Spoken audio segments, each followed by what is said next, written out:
નમસ્કાર મિત્રો, આ વિડીયોમાં આપણે મોડ્યુલ 5ના પ્રશ્નોના જવાબોની ચર્ચા કરીશું. પ્રશ્ન 1. નીચેનામાંથી કયું શિક્ષણમાં અનુબંધનું લક્ષણ નથી? ઓપ્શન છે વિદ્યાર્થીઓમાં સામાજિકતાનો વિકાસ કરે છે, અધ્યયનની સમગ્રતા લક્ષી રીત છે, જ્ઞાનને જુદા જુદા ખંડોમાં જોતા શીખવે છે, પૂર્વજ્ઞાનના આધારે નવા જ્ઞાનના સર્જનમાં મદદ કરે છે.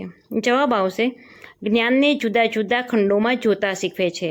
પ્રશ્ન 2.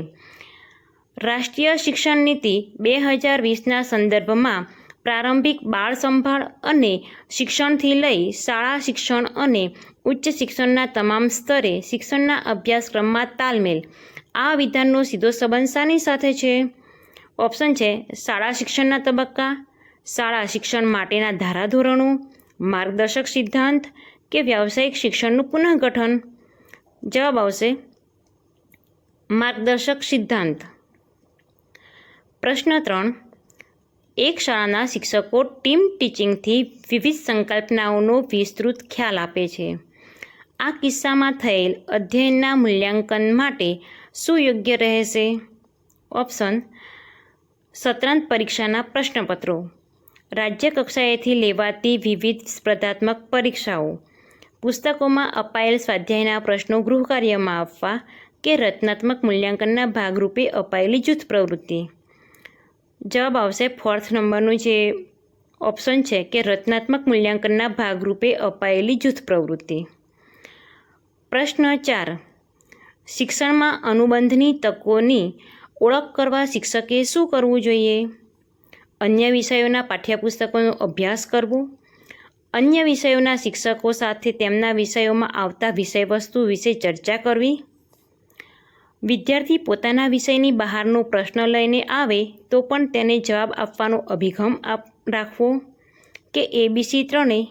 તો મિત્રો આમાં 3 ઓપ્શન આવશે એટલે જવાબ આવશે ABC ત્રણેય. પ્રશ્ન 5. સામાજિક વિજ્ઞાનના શિક્ષક વિદ્યાર્થીઓને તેમના રહેણાંકના વિસ્તારના આધારે જૂથમાં વહેંચી ચોમાસામાં તેમના વિસ્તારમાં પડનાર વરસાદના માપનનો પ્રોજેક્ટ આપે છે. અનુબંધનો આ કયો પ્રકાર છે? વિષય ક્ષેત્રની અંદર અનુબંધ, વિષય ક્ષેત્રોની વચ્ચે અનુબંધ, વિષય ક્ષેત્રની બહાર અનુબંધ કે વિષય ક્ષેત્રીય અનુબંધ? જવાબ આવશે વિષય ક્ષેત્રીય બહાર અનુબંધ.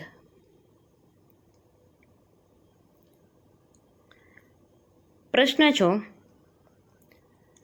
એક શાળાના શિક્ષકો સાથે મળી તેમના વિષયોમાં આવતા સામાન્ય વિષય વસ્તુના અધ્યાપન માટે વિશેષ આયોજન કરે છે. અનુબંધનો આ કયો પ્રકાર છે?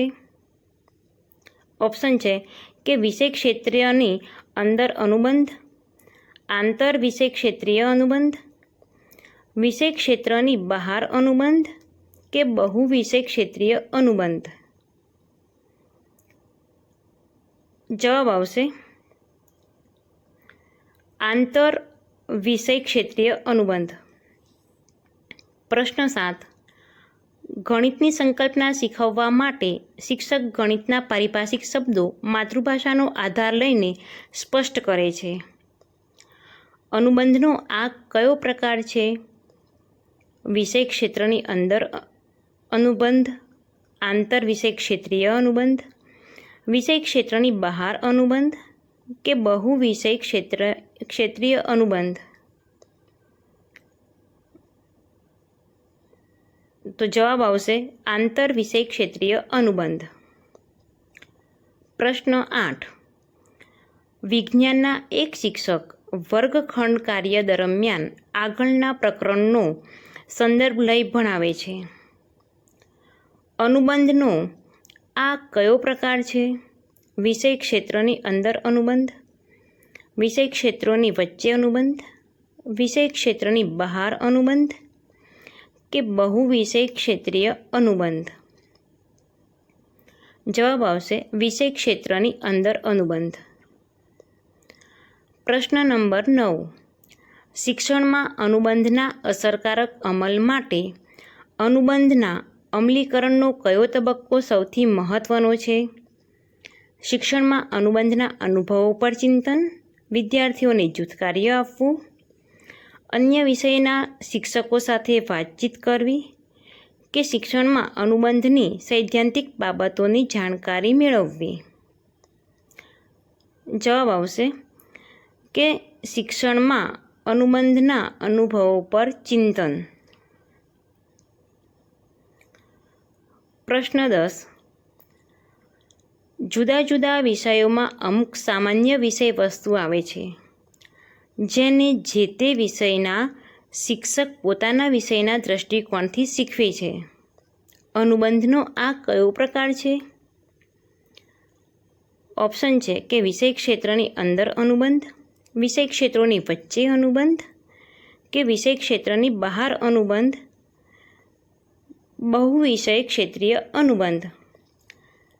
જવાબ આવશે બહુવિષય ક્ષેત્રીય અનુબંધ. તો મિત્રો, ટેસ્ટ આપ્યા પછી સ્ક્રીન ઉપર આ પ્રમાણે જોઈ શકાશે. Thank you.